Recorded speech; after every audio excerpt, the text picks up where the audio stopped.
Le département de la Médina se porte bien pour l'instant.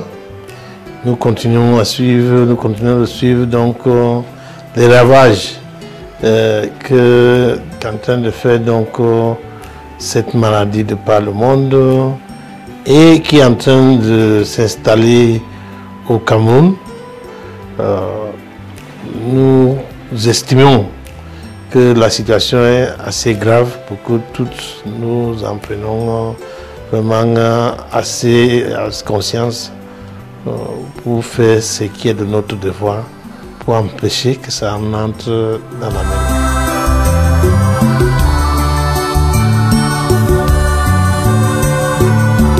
Nous avons eu vent de ce que un Camerounais est passé par Tchang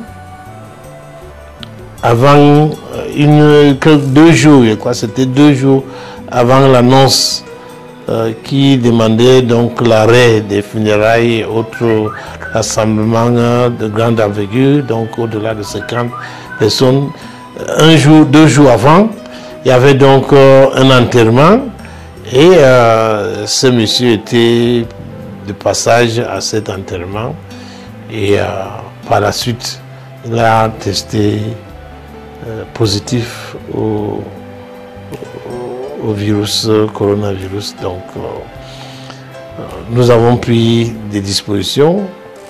Le sous-préfet a contacté le chef de village. Il a dit à tous ceux qui étaient à cet enterrement pas d'aller au centre parce que vous devez suivre que les instructions n'est pas d'aller immédiatement dans un centre parce que si vous êtes positif ou vous êtes en train de porter le virus, en partant dans les centres, vous êtes en train plutôt de disperser ces virus partout, plutôt donc de rester chez eux et de se contrôler dès qu'ils vont voir des signes de la maladie, d'appeler.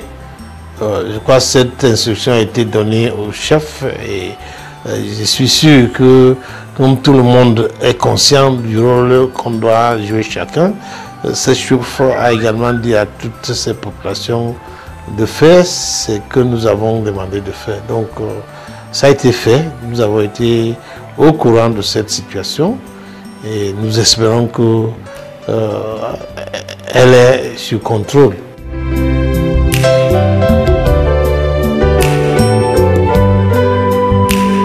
J'ai l'impression que c'est en train d'être respecté, pas respecté à 100%. C'est pour cela que les autorités administratives, des forces de l'ordre, les autorités municipales, tout le monde est sur le terrain pour s'assurer que ceux qui ne veulent pas respecter les dites mesures seront donc mis devant leurs actes pour répondre de leurs actes. Donc, je peux dire à présent que vers les 70%, 80%, on est en train de respecter.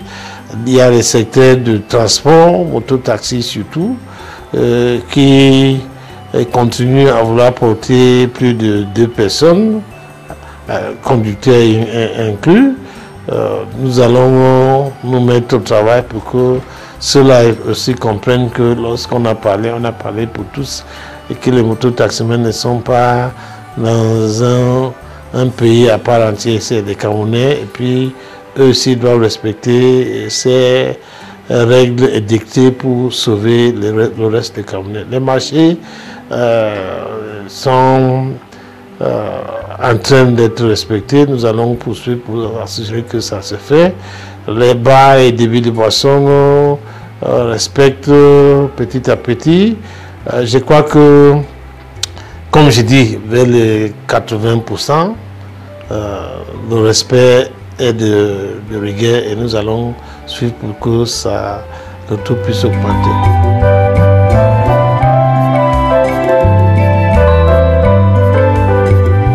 Non, la particularité de ces zones, c'est une note du gouverneur, c'est un arrêté régional du gouverneur qui interdisent donc le moto-taxi à certaines heures, donc de 18h à 6h. Là, c'est dans le cadre de la lutte contre les sécessionnistes, donc les attaques des terroristes qui peuvent donc voyager surtout la nuit, et le gouverneur donc les a interdits. Donc ça incluait 3 arrondissements de la Maine-Noire, Sanchou, Fongo Tongo et Kony. Or, nous avons la particularité qu'il y a de l'axe Fongondeng, Foson Wessien et Fotetsa, qui est pratiquement dans la même situation que ces autres arrondissements. C'est pour cela que je n'ai pas voulu rester simplement dans le cadre de l'arrêté régional. Nous avons donc pris un autre arrêté à notre niveau qui fait donc étendre ces mesures du gouverneur à cet axe-là dans l'arrondissement de Tchang. Donc c'est pour combattre les sécessionnistes, les inclusions que ces gens peuvent faire dans notre zone, et il faut donc être toujours vigilant.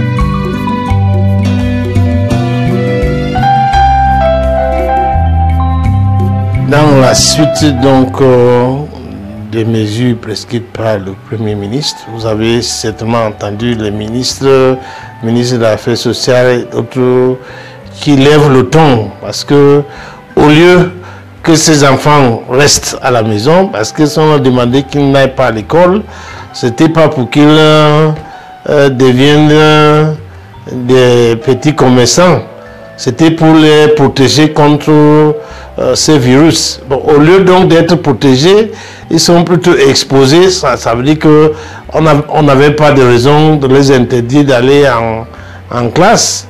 Donc, pour éviter qu'on continue donc à les exposer, nous avons également inclus ça dans l'arrêté pour que si on trouve un enfant en âge scolaire dehors, il faut qu'il explique bien la mission. On ne dit pas que les enfants ne doivent plus sortir, mais doivent sortir pour une mission précise. Que de rester là en train de vendre au marché ou en train de jouer au football, basketball et autres sports. Non, vraiment le message qu'on est en train de vouloir passer, c'est que l'air est grave, la menace est réelle, et que protégeons-nous nous-mêmes, protégeons nos enfants, évitons ce que... Parce que, dites-vous bien, lorsqu'un enfant va aller dehors, il attrape ça en jouant avec ses autres camarades qui sont sortis d'une maison où il y a le virus.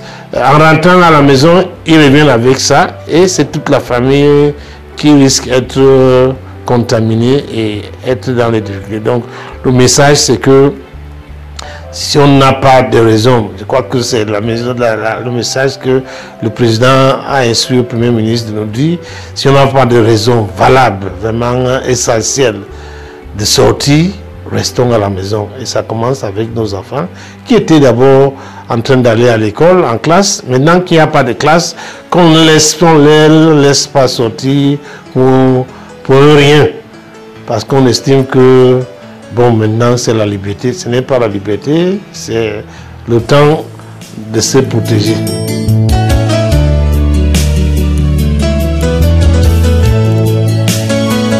Le conseil, c'est de rester à la maison. Et si on doit sortir, surtout pour ceux qui doivent travailler, on sort parce qu'il faut aller au travail.